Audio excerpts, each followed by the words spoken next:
प्रभु यीशु मसीह के नाम से सबको जय मसीह की। आज का वचन है उत्पत्ति की किताब उसका 12 अध्याय 7 वचन। तब यहोवा ने अब्राम को दर्शन देकर कहा, यह देश मैं तेरे वंश को दूंगा। और उसने वहां यहोवा के लिए, जिसने उसे दर्शन दिया था, एक वेदी बनाई। मेरे प्रियो, यहाँ पर अब्राम के जीवन में जो परमेश्वर के बात को जब मानता था, उस संभव को हम देखते हैं। अब्राम परमेश्वर के बुलाहट के अनुसार मेसोपोटामिया देश को छोड़कर जहाँ पे परमेश्वर उन्हें बसाना चाहता था वहाँ पर आया और वहाँ पर बसा। जब परमेश्वर ने जो दिखाया उस देश में आया और बसा, उस समय परमेश्वर ये कहते हुए हम देखते हैं कि यह देश मैं तेरे वंश को दूंगा। मेरे प्रियो, इस संभव को जब हम देखते हैं तो परमेश्वर का गुण को हम समझ सकते हैं। परमेश्वर एक इंसान के प्रति अपने तरफ से एक इच्छा रखता है, एक योजना रखता है। हम कल के दिन में हमने देखा था, याकूब के बारे में हमने देखा।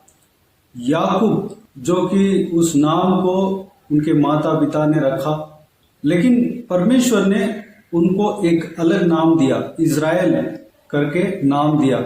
यानी कि परमेश्वर का अपना एक योजना है। हर एक इंसान के ऊपर परमेश्वर को अपना एक योजना है। उस योजना को परमेश्वर पूरा करना चाहता है, किसी भी इंसान के जीवन में पूरा करना चाहता है। परमेश्वर के जो इस संसार में परमेश्वर के योजना ही चलता है, लेकिन परमेश्वर एक स्पेशल योजना उनके अंदर है जो कि वह उस योजना को पूरा करना चाहता है। वैसे ही यह धरती में जो कुछ भी हो रहा है परमेश्वर की इच्छा के बिना नहीं हो रहा है, परमेश्वर का योजना के बिना नहीं हो रहा है। लेकिन कुछ बात है, परमेश्वर के इच्छा योजना जो है वह अलग है।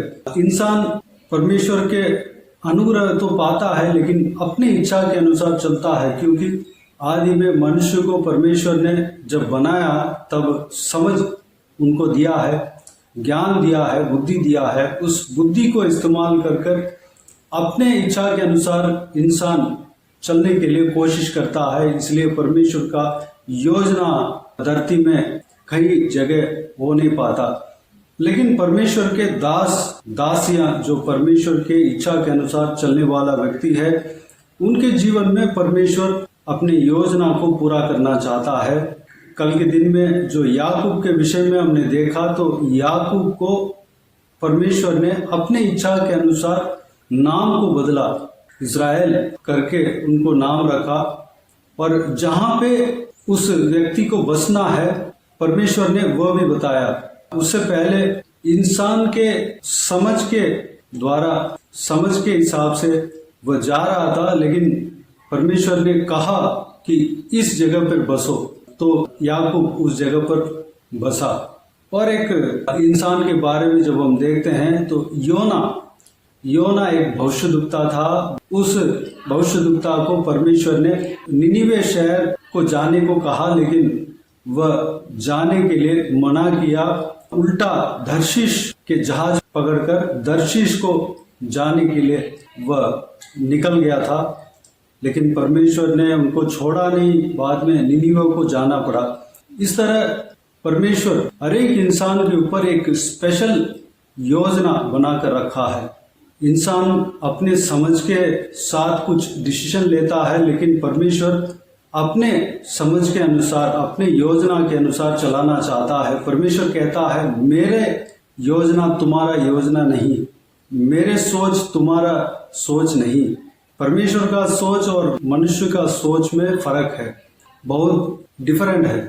हमें अपना समझ के अनुसार तो चलते हैं हम, लेकिन परमेश्वर ये चाहता है कि परमेश्वर की इच्छा के अनुसार हमें चलना चाहिए। परमेश्वर जो चाहता है हमारे जीवन में, जो कार्य परमेश्वर चाहता है, उस कार्य को हमें करने के लिए परमेश्वर चाहता है।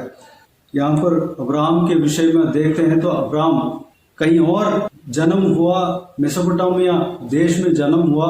वहां से परमेश्वर ने कहा मैं जो जिस जगह पर जाने के लिए कहता हूँ उस जगह पर निकलो, उस जगह पर जाकर बसो।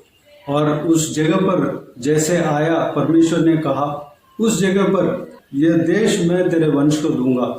मेरे प्रियो, हमारे जीवन में परमेश्वर का योजना कुछ अलग है। उस योजना के अनुसार जब हम चलते हैं परमेश्वर हमें आशीष देता है। अपने समझ के अनुसार अगर हम चलते हैं तो हम परमेश्वर का योजना से हम दूर हो जाते हैं, परमेश्वर का कार्य नहीं कर पाते हैं, परमेश्वर के राज्य के लिए हम इस्तेमाल नहीं हो पाते हैं। हमें परमेश्वर के समझ के अनुसार हमें चलना है, परमेश्वर का योजना के अनुसार हमें चलना है। परमेश्वर हमारे जीवन में जो योजना बनाकर रखा है उस योजना को हमें जानना चाहिए, उस योजना के मुताबिक हमें चलना चाहिए। अगर हम परमेश्वर के योजना के अनुसार चलने में चूक गए हैं, हम अलग भटक गए हैं, तो हमें परमेश्वर का मदद जब हम मांगते हैं तो परमेश्वर हमें उनकी योजना के अनुसार हमें चलाएगा। हम अपने जीवन में गलत तो करते हैं, परमेश्वर के योजना के अनुसार चलने में हम मिस्टेक कर देते हैं, चूक जाते हैं, लेकिन परमेश्वर अपनी योजना के अनुसार हमें चलाने का सामर्थ रखता है। अगर हम परमेश्वर के इच्छा के अनुसार चलने के लिए अपने आप अगर सौंपेंगे तो परमेश्वर हमें चलाएगा। पवित्र आत्मा को अगर हम सौंपेंगे तो परमेश्वर स्वयं हमें चलाएगा, उनकी इच्छा के अनुसार हमें चलाएगा। हमें उनकी इच्छा के अनुसार चलने के लिए अपने आप को परमेश्वर के हाथों में सौंप देना है। परमेश्वर जो चाहते हैं वैसे हम चलने के लिए अपने आप को सौंप देना है, तब परमेश्वर हमें चलाएगा। हमारे अंदर कठोर मन नहीं रहना चाहिए। जिस तरह योना परमेश्वर के आवाज को सुनने के बाद भी दर्शीश को भाग गया था, निनीवे को जाना था लेकिन दर्शीश को भाग गया था। लेकिन दर्शीश को जब जहाज में जा रहा था उसको बहुत सारे तकलीफें झेलना पड़ा, बहुत सारी रुकावट आई। बाद में उनको निनीवे के और आना पड़ा, वापस आना पड़ा। एक मछली के पेट के द्वारा उनको वापस लाया गया और निनीवे को दोबारा भेजा गया। अगर हम परमेश्वर के इच्छा के अनुसार नहीं चलते हैं तो हमें बहुत तकलीफ झेलना पड़ता है। हमारे जीवन में बहुत सारे तकलीफें आती हैं, उस तकलीफ को झेल नहीं पाएंगे। इसलिए परमेश्वर जो रास्ता दिखाता है उस रास्ते में हमें जाना ही हमारे लिए अच्छा है और परमेश्वर का राज्य का काम भी हो जाता है और परमेश्वर का इच्छा पूरा होता है, परमेश्वर का योजना पूरा होता है।